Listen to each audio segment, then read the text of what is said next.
Good evening, everyone. How's everybody doing tonight? Awesome. Welcome to our second annual Women in Action Sports panel, presented by the Women of Whistler Blackcomb. My name is Darren Kinnaird, and I'm the General Manager of Crankworx. And this is a topic that is, or what they're going to talk about tonight is a topic that's super important to our team at Crankworx. There's a lot of you have maybe heard me tell this story before, but it was probably back in 2015, and we were sitting in the office, and there was the Always Like a Girl commercial. And has anyone seen that commercial before? Hands up if you've seen that commercial before. It kind of, in a summary, it goes, you know, they ask these young kids, you know, what is it like to run like a girl, jump like a girl, and you see these little girls and boys just like giving her as hard as they can. And then they ask a group of like teenage girls, teenage boys, what is it like to run like a girl, jump like a girl? And for some reason, they, you know, they throw like this or they run like this. And in the office, we thought to ourselves, why is that? Why does that happen? And we thought to ourselves, we don't want that to happen in mountain biking. When someone says they mountain bike like a girl, we want people to look up to that woman, that she kicks ass.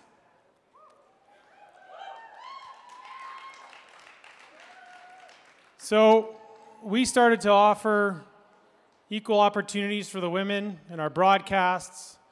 We offer equal prize money for the women on our podiums. And we offer equal exposure by having the men and women on the podium together.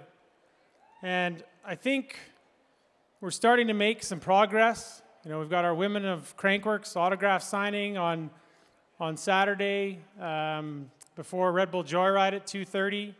We're going to have some of the best female mountain bike athletes in the world. I always think my son, he plays with his little mini bikes at home on the bed and builds ramps and jumps, and he plays slopestyle, and he writes down the list of all the athletes. And to me, what's really cool is that he asked my wife to write down names like Annika Beerton and Jill Kittner and Caroline Buchanan. So they're in his slopestyle game. And this is a 4-year-old boy, he's 6 now, who looks up to female mountain bikers as heroes. And we've been building heroes out of the men for years here, and we want to build heroes out of the women as well. Tonight, we have 3 amazing heroes. 2 of them, and I think this shows some of the progress that we're making, recently just signed sponsorship deals with a company called Craftsman Tools. And they're predominantly selling tools to men, but they wanted strong women to represent their brand, strong female mountain bikers. And I think that is just awesome, so cool. The first woman that I want to bring up to the stage really needs no introduction at Crankworx. She recently had a podium finish at Mont Saint Anne. She had a 3rd place finish in the Garbo Downhill yesterday. She's the 2016 Crankworx DH World Tour overall winner, and she has multiple World Cup wins. From Australia, I'd like to bring up Tracey Hanna.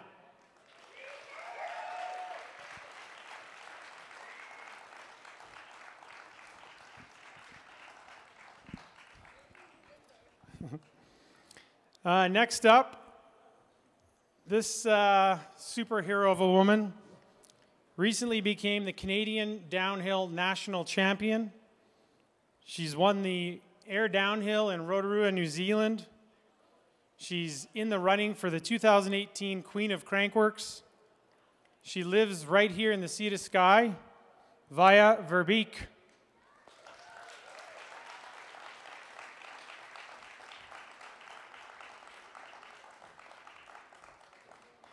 And last but certainly not least on our panel tonight, we have a 2-time Olympian, 8-time mountain bike world champion and our 2017 pump track world champion, Caroline Buchanan.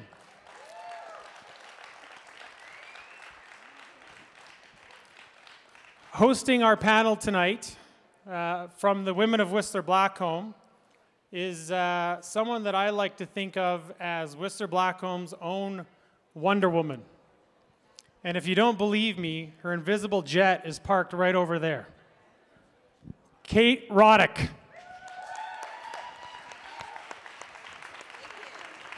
you. That was awesome. Thanks for that, Darren. I appreciate it.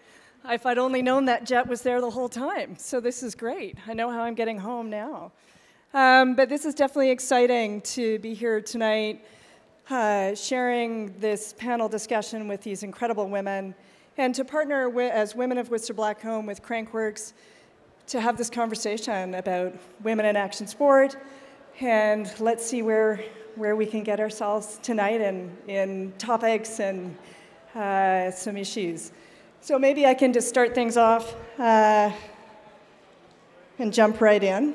And maybe, Tracey, I'll start with you. Each of you are incredibly accomplished. And Darren gave a rundown on your accomplishment just even yesterday. So always taking it to the next level. What was that spark for you to decide to be a competitive mountain biker? Thank you. I guess I really loved, I grew up like outside. My parents were always super encouraging to, you know, do things that were outdoorsy, and it was a pretty young age that I figured that I was pretty competitive. And, you know, seeing my brother start mountain bikes and seeing how fun it was, and then just being able to get outside and get in the woods and ride mountain bikes, I think, you know, putting competition and mountain biking together was like a dream for me when I was young. So a natural progression from one to the next. I think it was like pretty natural. I mean, I didn't have a mountain bike till I was 12. Now you can get like mini ones, which is ridiculous. But yeah, it's like I was competitive and I just kind of drove into that direction, I guess. And Vaea, for you, the current Canadian downhill champion, your family moved here to BC for you. No? You've been here the whole time. I can take over. No, I grew up in Quebec with my mom and older sister. I moved to Vancouver, North Vancouver, 5.5 years ago. Yeah. For mountain biking. And that's by myself with my partner. Okay, well, that's the important piece. You're here. Yeah. And for that spark for you, what drove you to really make that choice? Competitive mountain biking, elite athlete, that was your path. Well, when I started mountain biking, I was just kind of hanging out with the friends from town in Bromont, Quebec. So every summer, people would rent the entire hill and go biking. And every other weekend, they would just leave town to go race the Quebec Cups or Canada Cups. And I just found myself by myself, like literally ghost town. And after that happening once, I was like, okay, I'm coming next. So I started racing with those guys, and yeah, guys, like there was probably some girls, but it didn't matter, and I just wanted to play too, and so it just went like that, and it went from Quebec Cups to Canada Cups to, whoa, BC's super cool. Okay, I need to move to BC and ride all winter, and that's kind of how it Amazing, happened. It became your new family. Yep. They get to visit. Of course, of course. Yeah. And Caroline, for you, two-time Olympian, that's sort of that next level. Again, what drove you? What was the inspiration that had you make those choices to get there? I was admittedly a little tomboy. I think most girls in action sport, they generally have an older brother. I had an older brother, so it was no different for me. If he jumped out of a tree or raced BMX, I wanted to race BMX. So I think I was 5 and I knew no different. I wanted to race BMX with him, and it evolved. I was doing team sports and I found myself, I wanted to kick the goal, but I wanted to save the goal, and I think I was really driven towards, I found mountain biking and BMX. It was an individual sport. Obviously, we all love that success is on ourselves, but for me, I was also driven by the fact that I love it when that failure is on yourself as well, and you can, you know, continuously improve yourself. And that was what really drove me to an individual sport like mountain biking. You're out there on your own, and yeah, that was the thrive. I love adrenaline too. Like, I ride Harleys, BMX, mountain bike, anything 2 wheels. So yeah, it was the adrenaline aspect. Obviously, it was the boys aspect. I was always playing with the boys, racing with the boys. Married one of them almost. So yeah, you know, that was a good element as well. That's fantastic, and it's such a pleasure for me to be up here with all of you who are Trailblazers, Groundbreakers. You've really pushed the sport. And certainly looking around Whistler and Crankworx, 15th year, we've seen a lot of progression. And you see the number of women riders that we now have and the level of competition. It's exponential from where we started. But certainly when each of you were getting started, it wasn't like that. Did you, maybe Vaea, did you feel that there were barriers for you coming into the sport that was predominantly men and there really weren't a lot of women? Well, when I started racing, I was 17, maybe 18, second year junior. And for me, it was still quite young because I started mountain biking at 17. So it was like a year after I started biking, I was gone to the races with my friends. And from my perspective back then, it was just a lot of opportunities. It was like, whoa, I could be at the top of this thing in no time. There's not many women up there, so how about I learn how to mountain bike real good, real fast, and then I can be at the top of the sport and then move on from Quebec Cups to Canada Cups to World Cups. Like, for me, that was like, I can do a lot better really quickly and progress. So there wasn't a lack on my end of motivation, or I didn't, you know, I was looking up to Sam Hill. And I like hearing that perspective, because that's how you blaze trail, that's how you make a difference, and look where you are now, and you're inspiring that next generation. And I'm not sure that that's been the experience for everyone. I know, Tracey and Caroline, you've mentioned that your brothers you've had brothers that kind of gave you that rough and tumble. But did either of you, maybe Caroline, did you feel that there were potentially some of those influences of what girls should or shouldn't be doing that hold certain girls back from maybe jumping into something like mountain biking? Yeah, I think, to be honest, like, a lot of the stereotypes maybe 10, 15 years ago when we began, they were around, but now a lot of those stereotypes really don't exist. I think the fitness industry, and now that it's okay to have an ass and have abs, and everyone wants that. So I think, you know, the bodies that women used to have, now it's like, well, you know, that's inspiring and people want to have bodies like that. And I think a lot of those stereotypes, honestly, are really gone.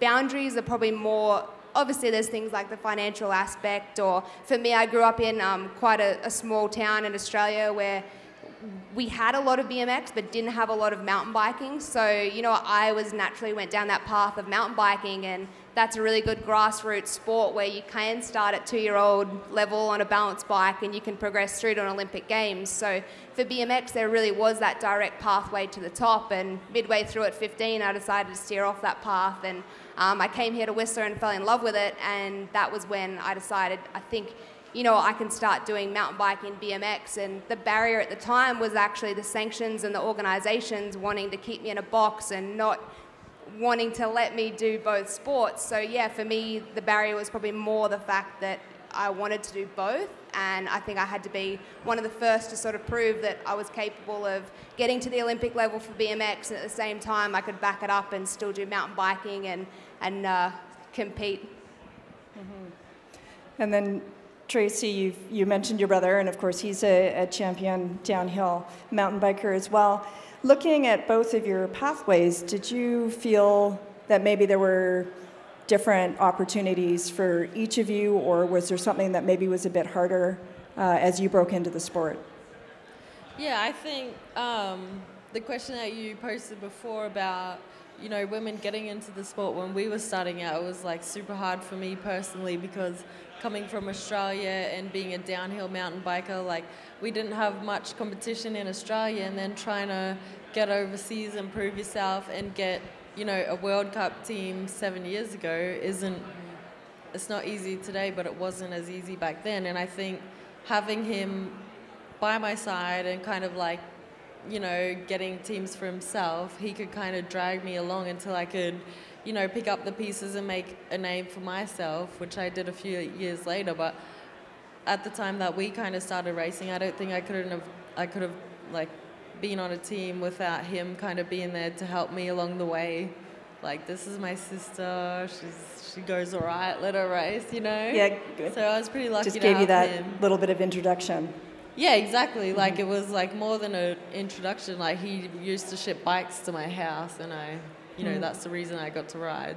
Amazing. And so that's quite different than Vaea's pathway. So I think it's good to hear those different experiences, and so that young girls can see that there's different ways to get here.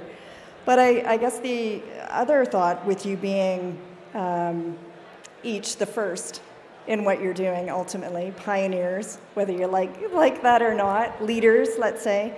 But do you feel that there's a greater level of responsibility, maybe Caroline, as being at the forefront of the sport, changing it, what's the next best, that maybe you carry that others don't? I think for me, I thrive on it. Like, I know nothing else, and I love wearing all those hats. You know, I love doing BMX, mountain biking. I love the media side. I love working with sponsors. So, yeah, that's something that I've actually begun to thrive on. And again, I really think that's like a stereotype for women as well, that we can have a prime minister who's a prime minister, a mum, and a CEO of a country, and it's the same thing with an athlete. I think, you know, you can do all those things. So I had a really good mentor growing up, and he said to me, you know, whatever you do, just make sure you focus not so much on success, but really focus on being valuable. And I took that on, and I thought, you know what, no matter what, if I can be valuable to the sport, or valuable to a brand, or valuable to an organization, then that success will start coming. And I think when there's always can be that negativity. We've always had it. You can struggle with sponsors. There can be the setbacks, the closed doors. I currently don't have a bike sponsor, but continuously, if you can focus on the value that you can bring, then that will bring success. So that's sort of, one of the biggest messages that I've taken away from that mentor that helped me. That's incredibly good advice, and it can apply whether it's in sport or it's in any other career as well. That's incredible. And Vaea, how do you feel like you've been incredible on how you've gotten to where you are? You haven't felt those different kind of barriers. How do you feel with that kind of responsibility? Do you think it's there, or is it like Caroline, you're just looking for that? It's kind of lingering. I feel like before being where I am, before being kind of a role model and at the top of the sport, it's kind of like happened without me realizing it was happening, but it's happening. But before it happened, I was kind of the upcoming rider looking up to the top women, and I saw things I didn't like. Some of them would do some actions, social media, images, the way they portray themselves, or the way they will sell themselves, you know? And for me, it wasn't something I liked. So I knew that's something I would not want to do. And so that's just a choice that I made. And some say that it could be easier to go other ways, but for me, it was wrong. And I chose to not do it. Whether it was harder or not, in the end, I'm on top of things. I love the image that I have. I get a lot of compliments on that, and I'm super proud of how I came on top. It's not necessarily easy, but I stayed myself, and I can't think of how I could have found myself and be happy with what I'm doing if I didn't do it that way. So I do have a responsibility, but I will never, thank you. I do feel like I'm super happy to see little girls come up to me, and I love that, but I don't have to think too much about my actions because I've always been just myself, which I think is just being a good person, doing your best, having fun, no matter what, and see where it goes. Yes, 100% yes. And that gets into maybe one of the heavier topics with talking about self-image, and maybe Tracey, I'll throw it to you, but there is a different standard for women, I think, when we're looking at advertising and that kind of exposure. Have you felt that pressure you've got your confidence in who you are as an athlete and your own self-image, but it changes a bit when behind the camera we're dealing with advertisers or dealing with sponsors. How have you managed that?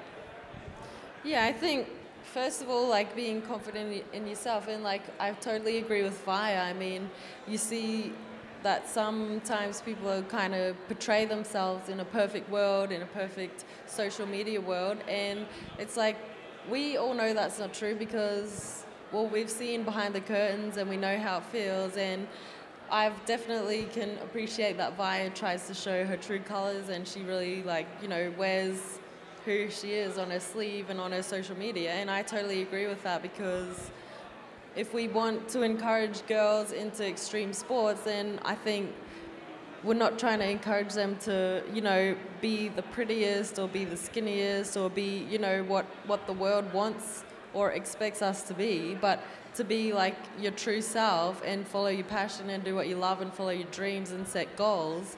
And if we can't, you know, be role models for that and prove that that's what we're doing, then how can we show, you know, the next generation that that's what they should be doing? I want to see like a bunch of girls that believe in themselves. And I think that's an essential part. If I can see it, I can be it. You're setting that tremendous role model and tone for young girls coming along.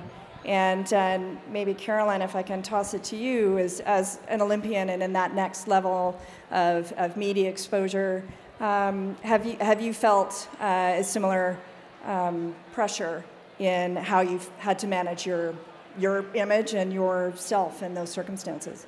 Yeah, I think I've definitely had a lot of opportunities that I've obviously knocked back, different things that I thought didn't represent my brand, and a lot of my sponsors that I've aligned with, they're corporate companies like a financial company, car companies that they have so many red tapes that you've got to walk through. So, but at the same time, you know, I'm a girl in a man's world, and that's how I've always thought of myself, but it's never been a negative. You know, I've always thought, well, I can obviously be a girl, and that's why I started the conversation with Harley Davidson and be one of the girls who mixed it in with the boys. And once those brands sort of realized, like, oh, well, hey, you actually have more male followers than females, so, you know, we can really start want to work with you, because we want to encourage, obviously, the promotion side of it, to whether it's sell bikes or sell whatever it is, but at the same time, it's like you can encourage more women to do it. So, you know, I think I've been very, like, specific with the brands that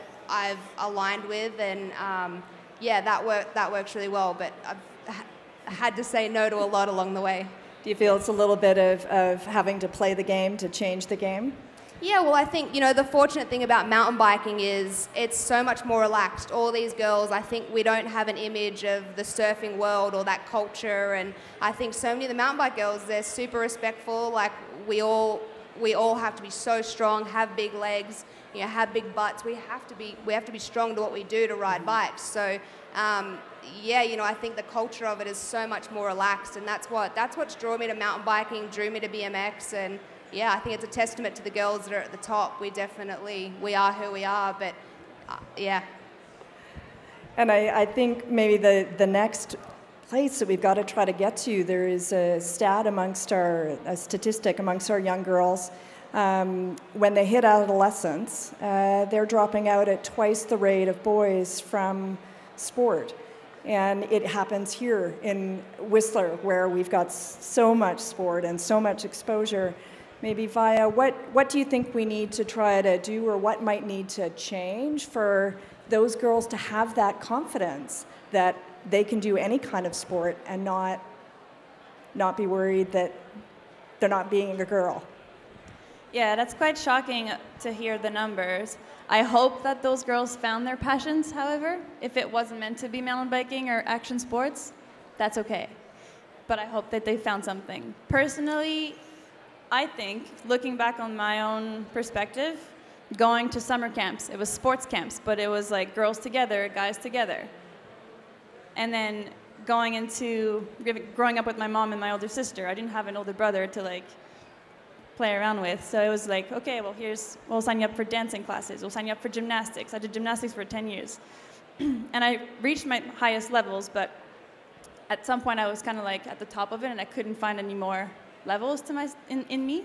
And I kind of just lost motivation. I just tried a bunch of different sports until mountain biking happened. And that's where I was like, okay, there's a new challenge all the time. I'm still learning. There's different kinds of mountain biking, different mountains, different grounds, different weather. Like, the weather will change, and it's totally a different game. So it's always super challenging and fun, and there's always new successes. So to me, that was what kept me in the sport. So I think that for me, if it wasn't for bumping into a group of guys when I was snowboarding with my group of girls, I would have never known about mountain biking. They mountain biked, so when the summer came, of course I grabbed a bike. I loved it. 2 out of my 6 girlfriends, like me and another girl, we bought a bike. Next summer we had a bike and we started biking. 2 out of 6. But that's because we loved it. They didn't as much, and that's fine. So I think that my personal barriers might have been like my worried mom. My dad wasn't proud. They were like, this is dangerous. You're not going to live from this. You're going to get injured. I got injured. Be prepared, parents. It's okay. Bones heal. But I'm happy, and they are so happy that I'm happy. And this is what I found to make me happy and be like motivated in life and become a good person and have a healthy life path. And I think that that has no price. So the boundaries of like parents being like, okay, let's play safe, let's do something not so extreme, just I guess it's a message for young kids or anybody, whatever age you are, try things that intrigue you, be curious, and don't be scared to try. And then if you like it, great. And if you didn't, that's fine, keep looking. Yeah. But I did try mountain biking, and I absolutely loved it. That's amazing, and it's actually a perfect note. We've hit time, which I can't quite believe. We've rolled right on through. We've hit on everything, which I think is incredible. We've only brushed the surface, so hopefully next year we can make the Women in Action Sports panel a little bit longer. But I really, really appreciate all 3 of you being up here today, sharing your thoughts, your insights, being the role models, being the incredible trailblazers and brave, strong women that you are. It's fantastic. And thank you to everyone for being here tonight. Thank you so much. Thank you. Thank you.